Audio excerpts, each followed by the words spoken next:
Ladies and gentlemen, hey, hi, how you doing? Welcome back to the channel. Thank you so much for stopping by. We've talked a lot about weapons that since the season 4 update have seriously spiked in overall usage rate, things that have really jumped up to being, top tier, even absolute meta in certain cases because of the health update and how the new TTK kind of, plays out with all the weapons compared to one another. And today I wanted to focus on a certain weapon that is kind of already on the rise, but it's really, I think, going to take off as we see other future weapon adjustments, because it's not one that's like overly broken right now, but certainly has the chance to become extremely dominant in the coming days and weeks as we start to see other top tier meta weapons nerfed. So what I'm talking about here is the TAQ-V, what is essentially the SCAR H, I would say, right? We've got the TAQ-56 as a rifle, which is the SCAR L, which currently in this overall meta right now with the health update and the TTK update and everything, the TAQ-56 is a pea shooter. That thing is throwing marshmallows at you. It's so weak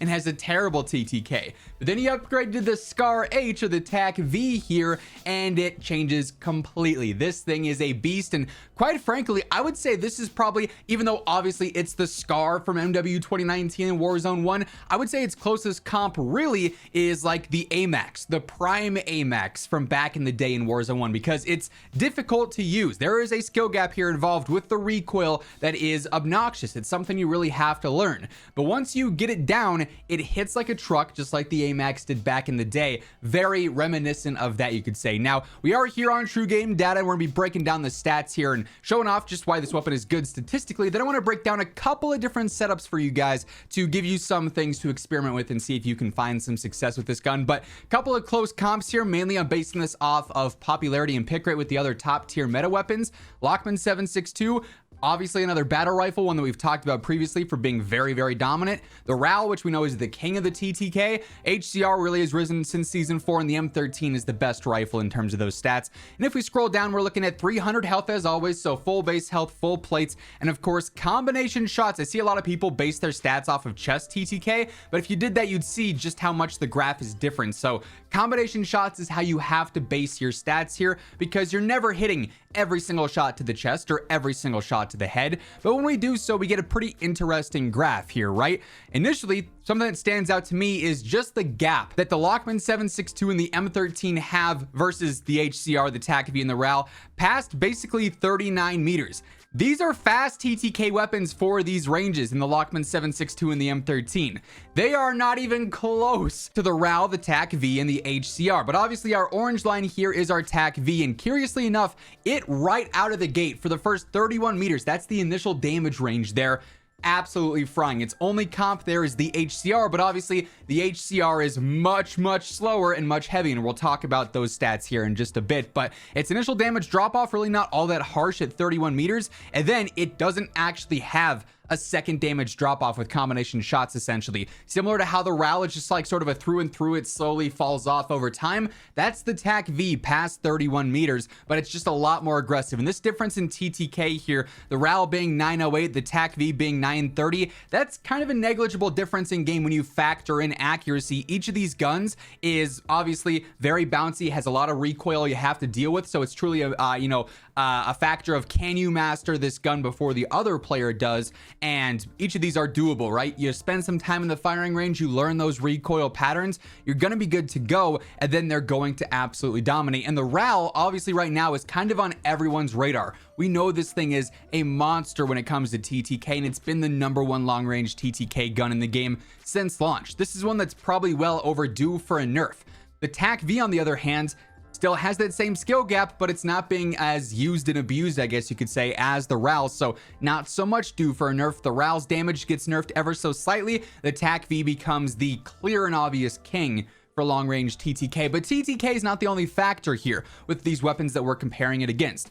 True Game Data also has a lot of the base weapon stats here, and keep in mind this is just on the default weapons, so as we add extended mags and longer barrels or whatever the case, things will slow down in certain cases, but so will every other weapon here because we're all building them similar, right? But fire rate's going to be decent for its magazine size. The reload time is obviously going to depend on how large of a magazine you're running. This is a 20 round, so that's not really a huge factor, but these are some of the more important stats. Its ADS time right now, and like I said, all these are going to become drastically slower as we build attachments on there, but it is so much faster than the HCR and the RAL. It's two closest comps, so it's way more aggressive in that regard. And in these close range gunfights, if you're not getting your sights up with the HCR, it's practically useless there, right? You're not going to win shots and win gunfights hip firing with it. So the TAQ-V becomes infinitely more dominant in these close range fights and mid range fights. Velocity, not really a huge deal. Its movement speed though is going to be slightly faster than the HCR and the RAL as well. So again, because it's not an LMG, basically it's going to end up being a lot more versatile there. Sprint to fire is not going to be fast by any means, but again, still better than the HCR and the RAL. Same deal with its TAQ sprint to fire.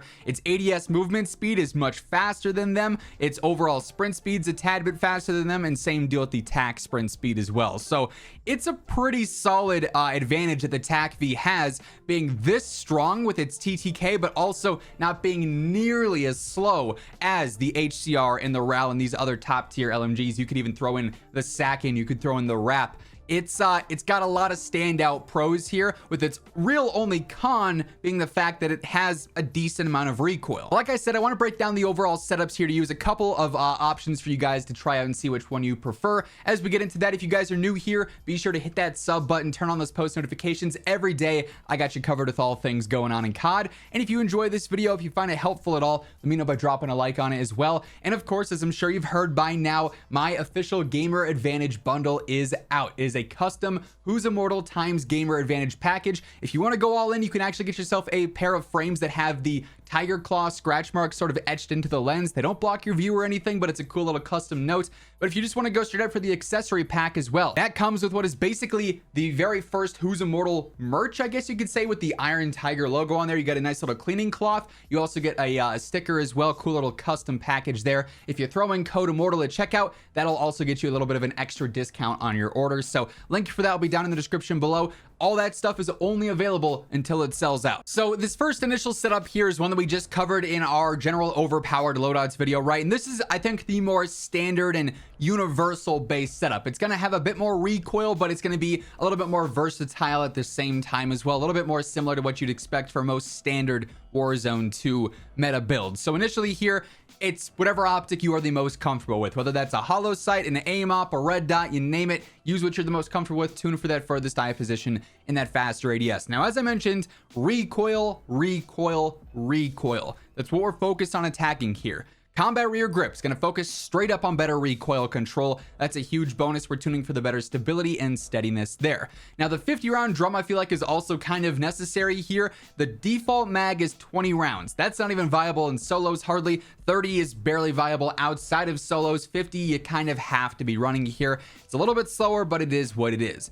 I also go for the FTAC Ripper for this particular build. This is going to help out a lot with stabilization and make the mid to long range engagements a little bit easier. You won't have as much random RNG feel in your recoil pattern. So if you master the pattern and you memorize that, it'll be a lot easier to land shots with this consistently. We're of course tuning for the better stabilization and stability here as well. Then I go for the Talon Suppressor. It's a little bit slower. It's going to give you that velocity and range increase, but also a tad bit of recoil benefit there as well to help out with the control a little bit there. We're also tuning for the better velocity and ADS speed. So obviously this is a very similar build to how we build a lot of other weapons in the game as well, focusing on, suppressor, standard underbarrel, standard rear grip as well. But if you wanted to go all in control on this thing and make it as easy and as low recoil as it can possibly be, I got it set up for that as well. And overall, this is pretty similar. Really, there's two things you could change here. One that I think is going to be the big difference maker. So again, it's AIM-OP V4, it's the combat rear grip, it's the 50 round drum.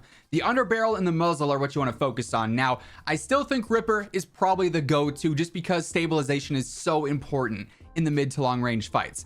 That said, if you really wanted to go all in control, maybe you're using this more in mid-range or you're a heavy resurgence player and you're not fighting at super long ranges ever, lock grip precision could be a really good alternative here too, because this is going to attack control directly, just straight up vertical and horizontal control. It's not really focusing on stabilization at all. So you might have a little bit more sway, but your overall recoil pattern should be reduced some, so it's a bit easier to use. So that's certainly an option too, but I do think Ripper truly is the best bet here. But if you wanted to go all in on control for the muzzle, swap out the suppressor, which obviously means you're going to be showing up on the compass and whatnot, but you can get Sack and Tread 40 here for that better vertical and horizontal control, tune for even better control there, and that'll help out with the recoil in general as well, make it a lot easier to stay on target over mid to long range, just with less velocity, and obviously you're going to be much louder and announcing your presence every time you're trying to rip into an enemy squad. But either or for the builds there is going to work well. And that being said, that is effectively, there's no inspect animation, I guess, here. It'll come. It's on Internet Explorer today.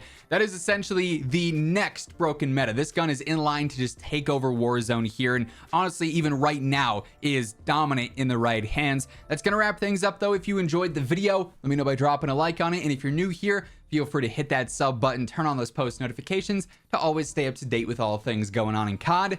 But once again, thank you so much for tuning in, and until next time, take it easy, have an awesome rest of your day, and I'll catch you guys later. Peace out.